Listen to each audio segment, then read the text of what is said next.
Fibroid uterus, அதாவது உங்கள் கர்ப்பப்பையை நீங்கள் ஸ்கேன் எடுக்கும்போது உங்களுக்கு மல்டிபிள் ஃபைப்ராய்ட்ஸ் இருக்குது, சாக்லேட் சிஸ்ட் இருக்குது, நீர் கட்டிகள் இருக்குது அப்படின்னு உங்களுக்கு ரிப்போர்ட் கொடுத்துருக்காங்களா? அப்போ இந்த பதிவு கட்டாயம் உங்களுக்கானது.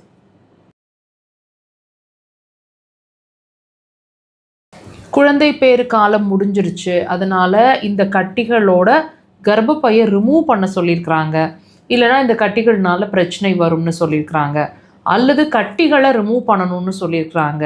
குழந்தை பேறு காலம் இன்னும் முடியல, இப்போ தான் கல்யாணம் ஆயிருக்கு, குழந்தைக்காக வெயிட் பண்ணிகிட்ருக்குறோம், அதுக்கு நம்ம லாங் டேர்மில் வெயிட் பண்ணி பார்த்தாச்சு, அப்போ ஸ்கேன் எடுத்து செக் பண்ணும்போது இந்த கட்டிகள் இருக்குது அப்படின்னு எங்களுக்கு ஃபைண்டிங்ஸ் வந்திருக்கு.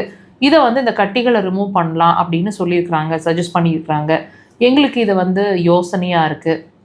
இப்போ இதுக்கு ஒரு கிளாரிட்டி கிடைக்குமான்னு யோசிச்சுட்ருக்கோம், பார்த்துட்ருக்கோம். அப்படின்னா கண்டிப்பாக இந்த பதிவை முழுசாக பார்த்தீங்கன்னா உங்களுக்கு ஒரு கிளாரிட்டி கிடைக்கும். நீங்கள் என்ன பண்ணலாம், என்ன பண்ணக்கூடாதுங்கிற ஒரு தெளிவு கிடைக்கும். இப்போ இந்த கர்ப்பப்பை கட்டிகள் பிரச்சனைன்னு தாங்க நீங்கள் நினச்சிட்ருக்கீங்க. அந்த கட்டிகளை ரிமூவ் பண்ணால் உங்கள் பிரச்சனை சால்வ் ஆகிடும்னு நினச்சிட்ருக்கீங்க இல்லையா? கண்டிப்பாக கிடையாதுங்க.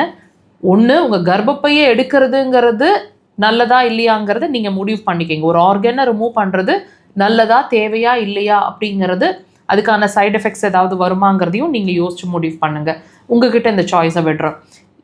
இதை தாண்டி உங்களோட அந்த கட்டிகளை ரிமூவ் பண்ணுறது நல்லதா, அந்த கட்டியை ரிமூவ் பண்ணால் மறுபடியும் அந்த கட்டிகள் ஃபார்ம் ஆகாதா அப்படின்னு கேட்டிங்கன்னா, கட்டாயம் அந்த கட்டிகளை நீங்கள் ரிமூவ் பண்ணுறது வழியாக இப்போதைக்கு கட்டிகள் இல்லாமல் அந்த மாதம் அந்த ஆப்ரேட் பண்ணுற டைம் கட்டிகள் இல்லாமல் உங்கள் கர்ப்பப்பை இருக்கிறது உண்மைதாங்க. ஆனால் மறுபடியும் அந்த கட்டிகள் எப்போ வேணாலும் ஃபார்ம் ஆகிடும். வெரி ஷார்ட் ஸ்பேனில் அந்த கட்டிகள் ஃபார்ம் ஆகிடும். இது ஏன்னு நம்ம தெரிஞ்சுக்கலாமா?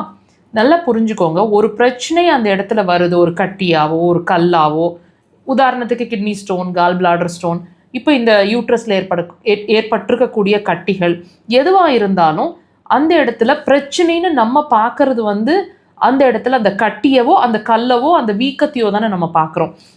அதை உற்பத்தி பண்ணியிருக்கக்கூடிய, அதாவது அந்த கட்டிகளை உருவாக்கின விஷயத்தை நம்ம பார்க்க தவறிடுறோம். இதுதாங்க ரூட் காஸ். இப்போ இந்த கட்டிகள் உருவானதுக்கான முக்கியமான காரணம்னு சொல்லப்படுறது அந்த கர்ப்பப்பை தான். அதாவது உங்களோட யூட்ரஸ் சரியாக ஃபங்க்ஷன் ஆக மாட்டேங்குதுங்கிறதுனால தான் அந்த கட்டிகளோ கல்லோ ஃபார்ம் ஆகுது. உதாரணத்துக்கு இதோட ரூட் காஸ்னு சொல்லப்படுறது அக்குபஞ்சரில் யூரினரி பிளாடர், கிட்னி, இது ரெண்டுமே வீக்னஸில் இருக்குங்க. ஸோ ரூட் காஸை ஃபைன் பண்ணி அதுக்கு ட்ரீட்மெண்ட் எடுத்து உங்களோட பிரச்சனைகளுக்கு பெர்மனன்ட் சொல்யூஷன் அப்படிங்கிறது அக்குபஞ்சரில் சிறந்த தீர்வாக இருக்கும். கண்டிப்பாக ட்ரை பண்ணுங்கள்.